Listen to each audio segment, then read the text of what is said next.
हनुमान बनाम बर्बरीक, एक काल्पनिक युद्ध।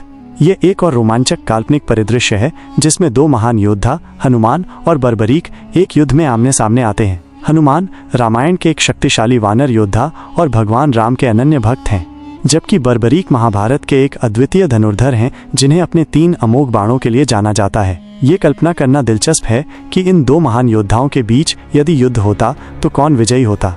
इस काल्पनिक युद्ध के विजेता का निर्धारण करने के लिए हमें दोनों योद्धाओं की शक्तियों, क्षमताओं, स्वभाव और युद्ध कौशल का विश्लेषण करना होगा। हनुमान भगवान शिव के 11वें रुद्रावतार माने जाते हैं और अपनी अद्वितीय शक्ति, भक्ति और बुद्धिमत्ता के लिए प्रसिद्ध हैं। असाधारण शारीरिक शक्ति। हनुमान अतुलनीय शारीरिक शक्ति के स्वामी हैं। उन्होंने अकेले ही कई राक्षसों का वध किया है, पर्वतों को उठाया है और समुद्र लांघा है। उनकी शक्ति देवताओं और राक्षसों दोनों के लिए विस्मयकारी है। अदम्य साहस और पराक्रम। हनुमान अत्यंत साहसी और पराक्रमी योद्धा हैं। उन्होंने भगवान राम के लिए कई कठिन कार्य किए हैं और कभी भी शत्रु के सामने नहीं झुके। उनकी वीरता की गाथाएं प्रसिद्ध हैं।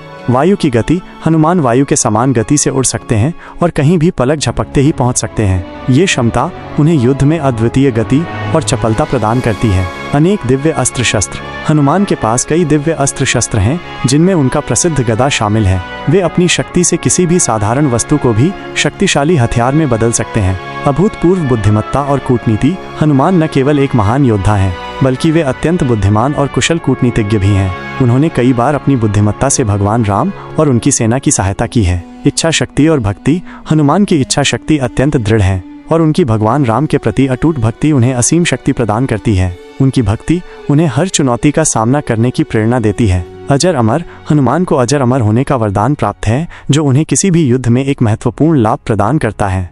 बर्बरीक घटोत्कच और नागकन्या अहिलावती का पुत्र था। वह अपनी अद्वितीय धनुर्विद्या और 3 अमोघ बाणों के लिए प्रसिद्ध था। अद्वितीय धनुर्धर। बर्बरीक दुनिया के सर्वश्रेष्ठ धनुर्धरों में से एक था। उसने भगवान शिव से 3 ऐसे अमोघ बाण प्राप्त किए थे जो अपने लक्ष्य को भेद कर ही लौटते थे। वह एक बाण से अपने सभी शत्रुओं को मार सकता था। 3 बाणों की शक्ति। बर्बरीक के पास केवल 3 बाण थे, लेकिन उनकी शक्ति अतुलनीय थी। पहला बाण लक्ष्य को चिन्हित करता था, दूसरा उसे भेदता था और तीसरा बचे हुए लक्ष्यों को नष्ट करता था। वह पलक झपकते ही पूरी सेना को समाप्त करने की क्षमता रखता था। सर्वव्यापी दृष्टि। बर्बरीक के पास दिव्य दृष्टि थी, जिससे वो युद्ध क्षेत्र में हो रही हर गतिविधि को देख सकता था। उसे किसी भी प्रकार का धोखा देना असंभव था। शक्तिशाली योद्धा। बर्बरीक शारीरिक रूप से भी एक शक्तिशाली योद्धा था। वह अपने पराक्रम और साहस के लिए जाना जाता था। उसने भीम जैसे शक्तिशाली योद्धा को भी पराजित किया था। प्रतिज्ञा का पालन। बर्बरीक ने अपनी मां को वचन दिया था कि वह युद्ध में सबसे कमजोर पक्ष का साथ देगा। उसकी यह प्रतिज्ञा उसकी युद्ध रणनीति को प्रभावित कर सकती थी। काल्पनिक युद्ध का विश्लेषण। यदि हनुमान और बर्बरीक का युद्ध होता तो परिणाम कई कारकों पर निर्भर करेगा। 1. युद्ध का स्थान और समय। युद्ध किस स्थान पर हो रहा है और किस समय हो रहा है, ये महत्वपूर्ण होगा। 2. युद्ध की प्रकृति। क्या यह पारंपरिक हथियारों से लड़ा जाएगा या अलौकिक शक्तियों का प्रदर्शन होगा। यदि यह धनुर्विद्या का मुकाबला होता तो बर्बरीक अपने 3 अमोघ बाणों के कारण हनुमान के लिए एक गंभीर चुनौती पेश कर सकता था। 3. रणनीतियां और युद्ध कौशल। दोनों ही योद्धा बुद्धिमान और कुशल हैं, इसलिए उनकी रणनीतियां युद्ध के परिणाम को प्रभावित करेंगी। 4. बर्बरीक की प्रतिज्ञा। बर्बरीक किस पक्ष को कमजोर मानता है, ये उसकी युद्ध रणनीति को महत्वपूर्ण रूप से प्रभावित करेगा। संभावित परिदृश्य और परिणाम। यहाँ कुछ संभावित परिदृश्य दिए गए हैं। परिदृश्य 1. धनुर्विद्या का मुकाबला। यदि युद्ध मुख्य रूप से धनुर्विद्या पर केंद्रित होता है तो बर्बरीक के 3 अमोघ बाण हनुमान के लिए एक बड़ी समस्या खड़ी कर सकते हैं। एक बार लक्ष्य निर्धारित होने के बाद उन बाणों को रोकना लगभग असंभव माना जाता था। हनुमान हालांकि शक्तिशाली हैं, मुख्य रूप से गदा युद्ध और अपनी शारीरिक शक्ति पर निर्भर करते हैं। वे बर्बरीक के बाणों की गति और अचूकता का मुकाबला कैसे करेंगे, ये देखना होगा। परिदृश्य 2. शारीरिक शक्ति का मुकाबला। यदि युद्ध शारीरिक शक्ति पर केंद्रित होता है तो हनुमान का पलड़ा भारी हो सकता है। उनकी अतुलनीय शारीरिक शक्ति और युद्ध कौशल बर्बरीक के लिए एक कठिन चुनौती पेश करेंगे। हनुमान अपनी गति और चपलता से बर्बरीक पर हावी हो सकते हैं। परिदृश्य 3. अलौकिक शक्तियों का प्रदर्शन। हनुमान के पास उड़ने की क्षमता और कई दिव्य अस्त्र हैं जिनका उपयोग वो बर्बरीक के खिलाफ कर सकते हैं। वे अपनी शक्ति से किसी भी वस्तु को हथियार बना सकते हैं और बर्बरीक पर शक्तिशाली प्रहार कर सकते हैं।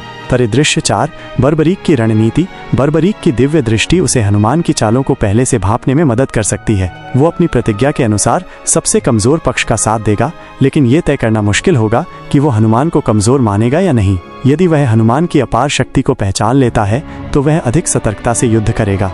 विजेता कौन? इस काल्पनिक युद्ध में विजेता का निर्धारण करना अत्यंत कठिन है, क्योंकि दोनों ही योद्धा अपनी अपनी विशिष्टताओं में अद्वितीय हैं।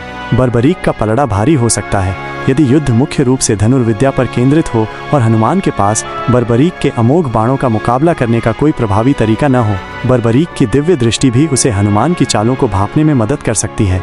हनुमान का पलड़ा भारी हो सकता है यदि युद्ध शारीरिक शक्ति और अलौकिक क्षमताओं पर केंद्रित हो। हनुमान की अतुलनीय शक्ति, गति, बुद्धिमत्ता और दिव्य अस्त्र बर्बरीक के लिए एक बड़ी चुनौती पेश करेंगे। हनुमान की अजर अमरता भी उन्हें एक महत्वपूर्ण लाभ प्रदान करती है। निष्कर्ष: हनुमान और बर्बरीक के बीच एक काल्पनिक युद्ध का परिणाम अनिश्चित है। यह युद्ध की परिस्थितियों, उनकी रणनीतियों और उनकी शक्तियों के उपयोग पर निर्भर करेगा।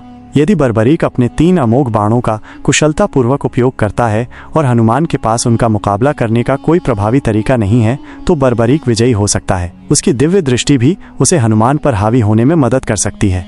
हालांकि यदि युद्ध में शारीरिक शक्ति, अलौकिक क्षमताएं और बुद्धिमत्ता महत्वपूर्ण भूमिका निभाती हैं, तो हनुमान के जीतने की संभावना अधिक है। उनकी अद्वितीय शक्ति, गति, बुद्धिमत्ता और अजर अमरता उन्हें बर्बरीक के लिए एक अजेय प्रतिद्वंद्वी बना सकती है। अंततः यह एक ऐसा काल्पनिक युद्ध है जिसका कोई निश्चित विजेता नहीं है। दोनों ही योद्धा अपनी अपनी तरह से महान हैं और उनकी टक्कर देखना निश्चित रूप से रोमांचक होगा। ये इस बात पर निर्भर करेगा कि युद्ध किस प्रकार लड़ा जाता है और कौन अपनी शक्तियों का बेहतर उपयोग करता है।